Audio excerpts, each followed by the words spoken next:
Shukr allows the blessing that you have to remain for you. It will let that blessing that you now have, it will let it be. It will let it stay for you. And it will even bring you the blessings that you don't have, that are missing from you. The scholars, they say, الشكر قيد للموجود وصيد للمفقود. Shukr is what?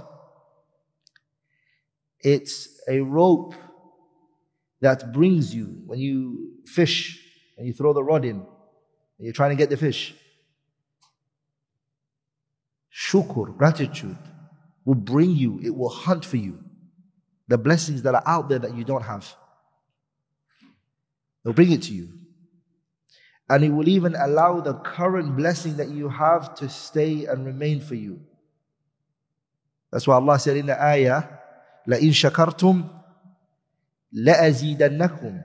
If you show gratitude, I will increase the blessing for you. I'll increase, I'll make it more. This means that the current blessing is still there and more is coming. Only because of what? You showed gratitude.